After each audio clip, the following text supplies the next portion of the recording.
Welcome to another edition of the Schmidt Storm. You have questions, I have answers. Let's get to it. The first question is a great one. And it's one that the national media, frankly, doesn't understand. And it is, what is the impact of Robert Kennedy's endorsement for Donald Trump? Will it help him win? Now, a lot of the media looks at a Kennedy endorsement and they add his percentage to Trump's percentage.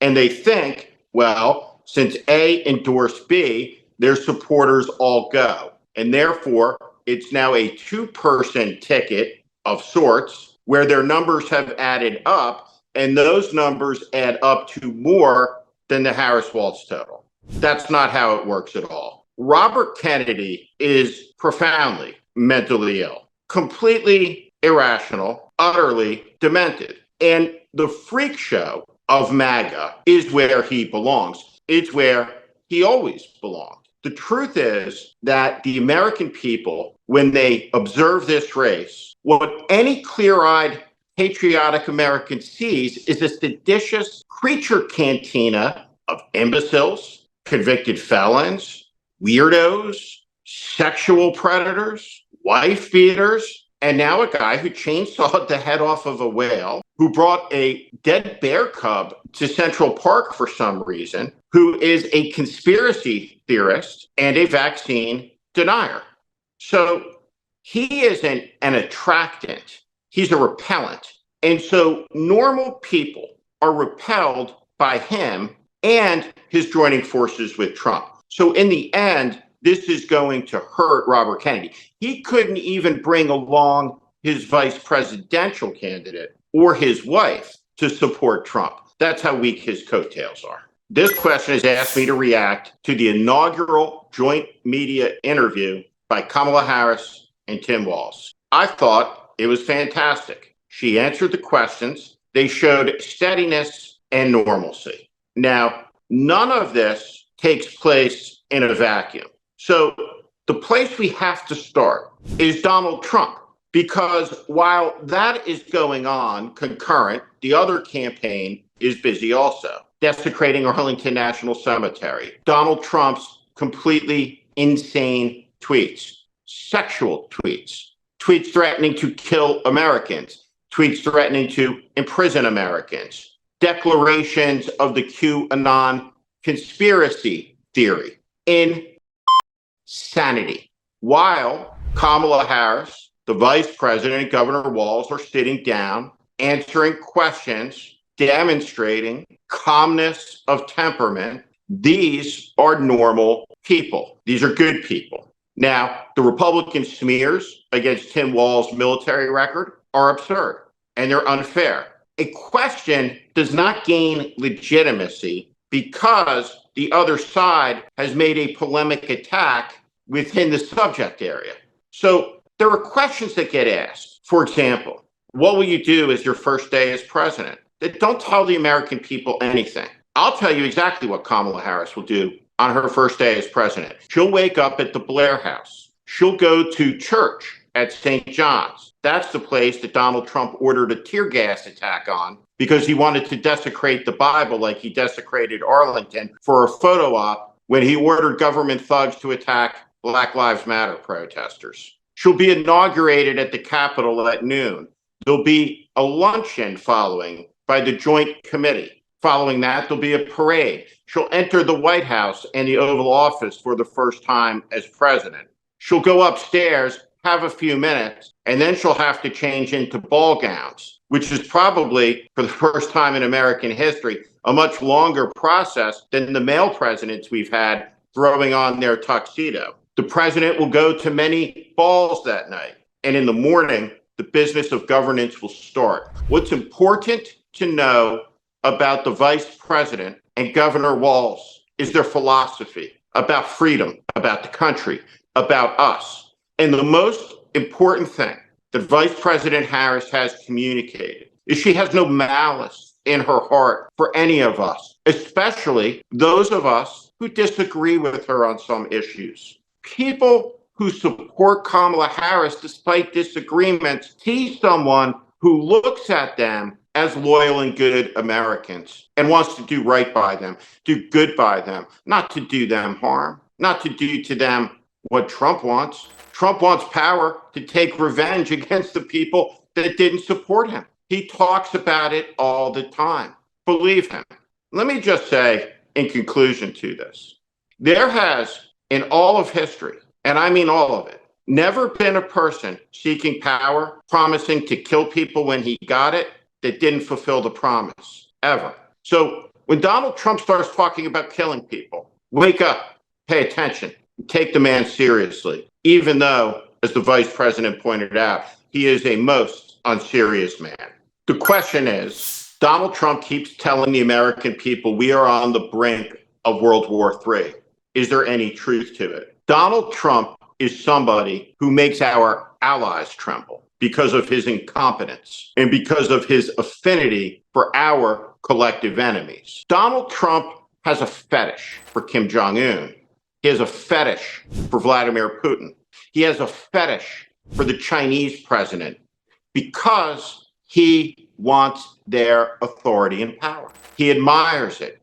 Donald Trump thinks he should be able to kill a political opponent. Donald Trump thinks he should be able to order summary executions. Donald Trump lusts and admires some of the worst tyrants on earth. And it is a true fact, according to his ex-wife, now buried, resting peacefully forever on the first hole at the Bedminster Golf Course, that he kept speeches by Adolf Hitler on his nightstand. And it was the only book he was ever interested in reading. Apparently, he was consumed by the idea, Hitler's great insight, that the bigger the lie, the more believable it would be.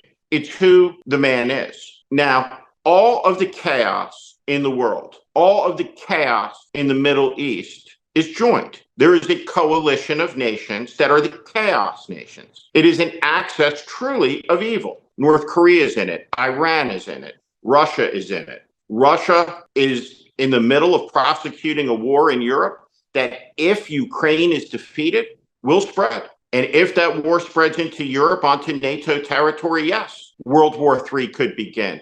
But that war will begin because of Trump's weakness, not Kamala Harris's. Strength deters aggression and keeps peace. Because he was inept, bordering on imbecilic, because Donald Trump can't distinguish between reality and fiction, fantasy and what's happening right now in real life, because he's unprepared, because he's ignorant, because he doesn't read, because he knows nothing about the history of the country, and obviously through his desecrations at Arlington National Cemetery, does not understand the price paid by Americans to keep peace in Europe so that the whole world could prosper into the 21st century. There will be a reckoning with Iran, who is waging war on Israel, and the United States. These are important questions for Kamala Harris, and we should understand that we live in a dangerous world. But the chances of things going truly off the rails increase exponentially with the most unfit man in the country serving in the Oval Office, with the powers of the presidency being trailed by a nuclear football carried by a military aide. Great question, and it's this. It references all of the insanity tweeted out by Donald Trump, his declarations of support for the QAnon conspiracy theories, his references to blowjobs, his references to killing people, on and on and on. And the question is, what can be done? Is there anything within the political system that can stop the spread of this? So, yes, there is. The American people. And that's it. That is the political system. Government of the people, by the people, for the people. We have no shortage of whack jobs in America because we have a population of 350 million people. There is an astonishing story about an airline pilot sitting in the jump seat of a commercial airline flight off duty who reached up and tried to sever the fuel to the engines. He was hallucinating, apparently on shrooms, which he had taken 48 hours before. He's been charged with 82 counts of murder, but unlike Trump, he's taken responsibility for his inexplicable actions. Before that day, this was a completely normal person. It's one of the most fascinating stories I've ever read about a real life event. One thing is clear about that man. He should absolutely never, ever operate an aircraft again. Donald Trump is our national shroom pilot. We have to stop him. Appreciating that there's a large number of whack jobs in the country is different than ceding to the whack jobs out of apathy the power for them to assert control over all of our lives, especially when Trump is so clear over and over again, he wants to take some of our lives. He's a man of violence and chaos. And increasingly, he's a man who is decomposing. He is a fascist, certainly, but so much was talked about with regard to the president's mental acuity. Did President Biden ever threaten to kill an American? Did President Biden, in the worst moment of his presidency, the televised debate, did he do anything as unhinged, as reckless, as completely batshit crazy as what Trump has said? Look at these tweets. Is he in a manic episode?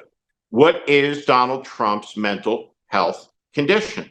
Is this a function of some type of senility?